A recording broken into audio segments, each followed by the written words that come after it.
I want to say something really quick to you about emotion and show you how I see emotion, how I visualize it, and a really cool way to try to pull emotion out of your artists. This part of the video is going to be a little bit abstract, but I've got my little pen tool up here. If at all possible, try to think back to the last time that you cried. You're sitting there laughing! And try to remember what that felt like. I feel like such an evil bitch. What's going on, guys? It's your boy Uncle Raj of kazebeat.com, and welcome to the video. Real quick before we get started, I want to know what you guys think of From Dark to Light. Let me know down in the comments, rate it from 1 to 10. Yo, I think my cat's about to get stung by a bee here. She's about to learn today. I'm going to show you guys how to make emotional pain beats for NLE Choppa. Some of the topics that we're going to be covering today include how to create emotional chord progressions and melodies the easy way. We'll be going over some of the key and signature sounds that we need to bring out the pain and all that emotion. I'll show you some really cool tricks and the whole concept of emotion and how to pull that out of an artist. And lastly, I'm going to show you how to get massive kicks and the right drum bounce for this kind of beat. And of course, any other sounds and cool tips that I stumble upon along the way. So if that sounds pretty good to you guys, then let's go ahead and get into it.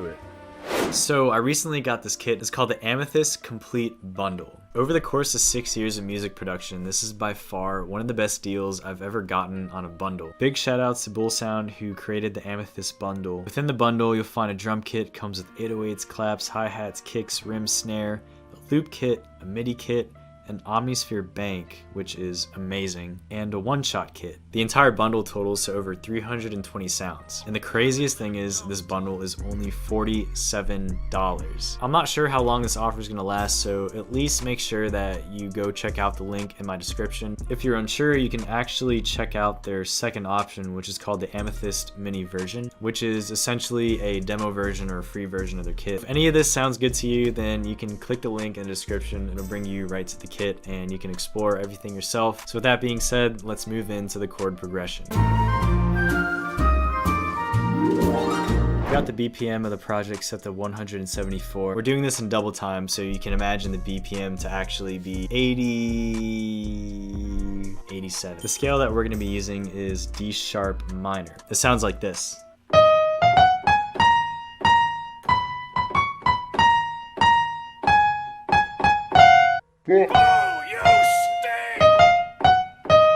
Ideally, in a perfect world, you would want to use something like Keyscape, but if you're like me and you can't afford it and you're poor, then I like to use Addictive Keys, which honestly sounds just as good. The Studio Grand Piano, there are several presets. We've got aged strings, which I really like.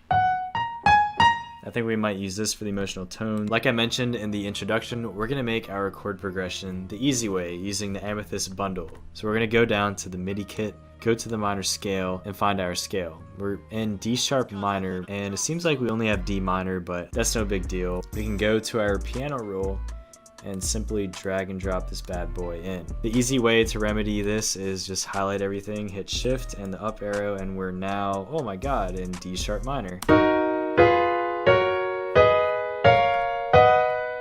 I want to use this as a reference, so I'm going to mute all the notes and then drag everything over here. I'm going to go ahead and highlight some of these chords, copy and paste it, just shift and left click. Do another chord right here.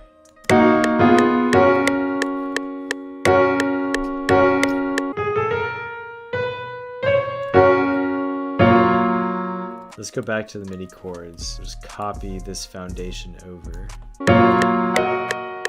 That F sharp 6 that will lower down 2 octaves. And maybe we'll move the D sharp 6 down too.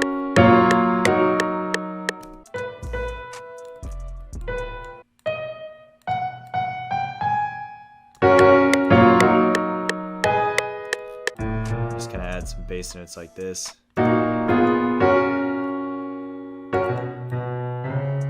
Out and do dun, dun.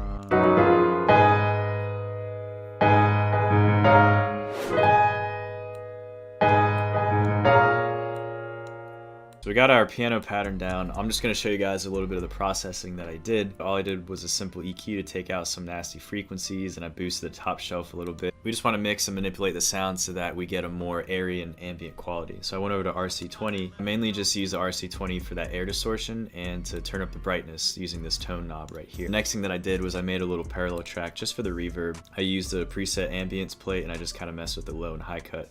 The advantage of doing this on the parallel track is we still keep the character of our initial piano, and then we can adjust the amount of reverb that we're sending to our liking. So in this case, I just got this down to about 40%.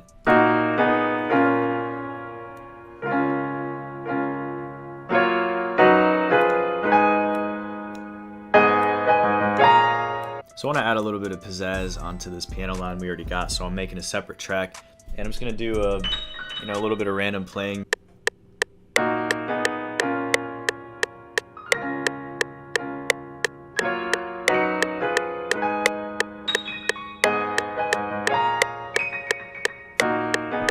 Here's a top line with everything adjusted. I especially added some extra sauce on this last part. I just had to tune some of the notes so that they don't sound random and out of place. So let's have a listen to it.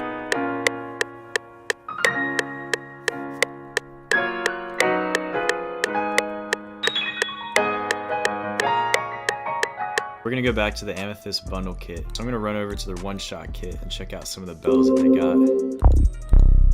We're looking for something that's ambient, that's just gonna be like an extra pad or layer on top of the piano. I think I like that lunar one. So I'm gonna drag this bad boy in here.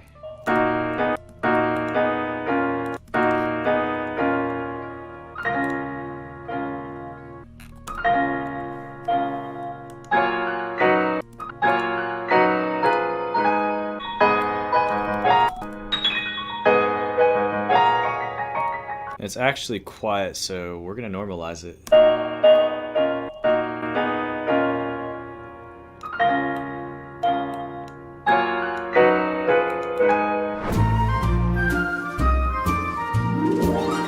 Overall sound selection, especially for melodies, is just kind of a broad topic to go over. It really just depends on the style of music that you're going for and the other influences for that specific style. We know the overall sound we want to go for is something along like that soul and funk type of vibe. But that means that we can look towards a few key sounds and some other instruments that will fit well and mesh together with this type of music. One of the signature sounds is using a guitar with a wah-wah pedal. If you don't know what it sounds like, it's kind of like this. I do have a wah-wah pedal, but I don't have a way of recording a high quality sound into FL Studio yet. So I'll show you guys where to get some free wah-wah sounds that you can literally just drag and drop. I just found this like 20 minutes ago. It's called the Wah-Wah Volume 2. It's by Cubeatz, so shout outs to him. You just go on r/drumkits on Reddit. I'm sure you guys are familiar with it. The ones I like are towards the bottom. So I kind of have this going on here. And you can use a time stretch to get your wahs on time. To make this sound better, we can adjust the out knob, cut some of that out. Let me go back to the beginning. I think a jazzy saxophone would be a great addition to this soulful, classy vibe that we're going for. I've got this contact library called the VG Jazz Saxophone, and although I can't really control my articulations, it just has a good sound to it. Small notes here and there.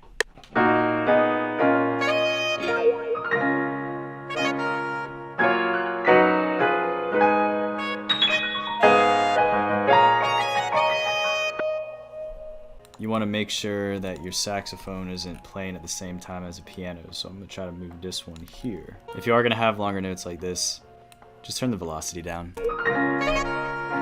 You can't quite see it here, but there's a piano run that happens at this point.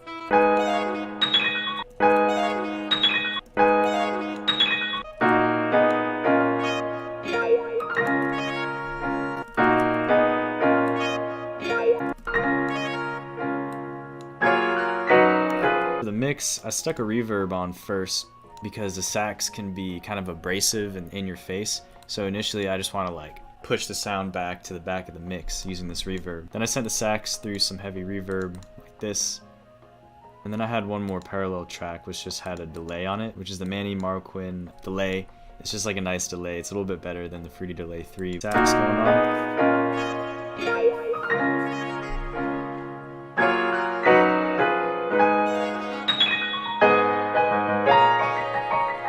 when you start getting into adding all these elements and trying to figure out where you can get pockets, I try to think of that piano top line as like one person talking, and then the saxophone is like another person. They're going back to back, almost like they're having a conversation.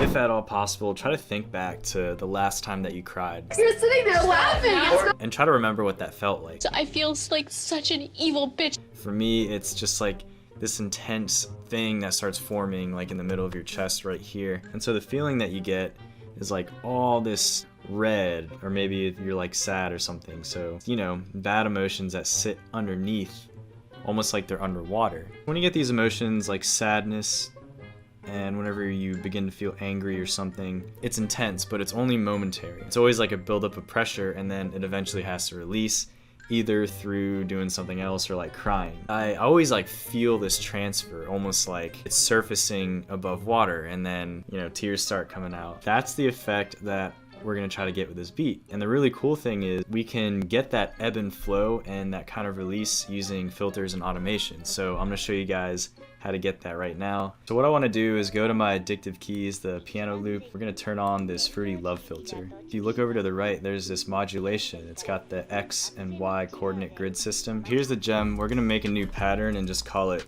piano filter automation. But the reason why we're making a separate pattern is that we can record what we do with the automation. Now we've got this little pattern that we can throw underneath our melody. And I'm just gonna hit spacebar to start recording.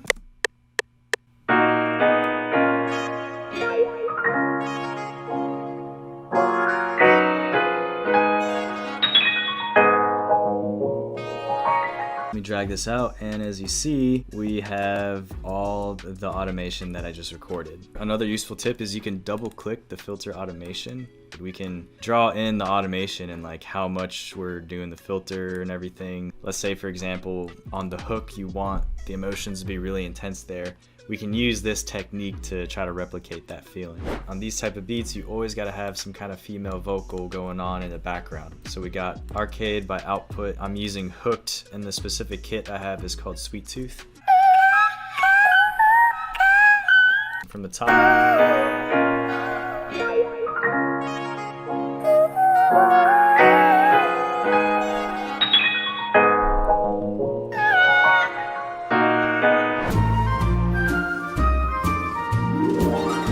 Show you how to make these massive kicks, and overall the right way to get your drums to sound nice and crisp and loud. So I'm going to show you guys how to get a perceived loudness using New York style compression, which is pretty much just parallel compression. So the first thing I like to do is just go to edit. This is going to pull up Edison, and then go to this wrench, amplify. If you've never done this before, by default this slider is probably going to be at the middle where this line is. Just put it up 200%, hit accept. And a lot of people will give you numbers on like where to have your kicks hitting, but never go with like a specific number. Always go with your ears. Oh shit. And we're just gonna cut off the lows a little bit. So to get off that dust, you can set this at like 6K. You can use soft clipper, but I like to use this new clipper I got called JST clip. It's very easy to use. If you really want to destroy your kicks, you can put it on this 2x mode.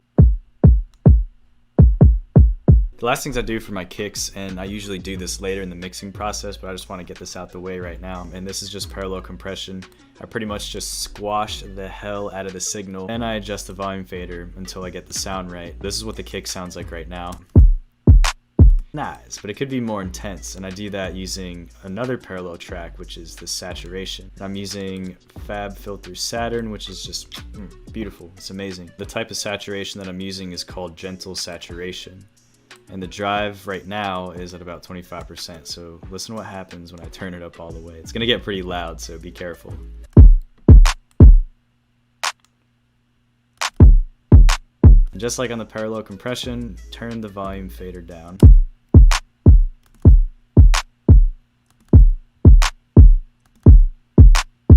And finally, we can turn the volume fader down so we're not killing everybody's ear. So the other thing I want to show you guys is the use of open hats. And open hats are hella underrated. I'll go ahead and tell you the first gem is just to use a lot of reverb. So on all my open hat tracks, we're starting off with a reverb. So we're just going to start rotating through our open hat sounds. I like following the 808s with some open hats. Let's try this.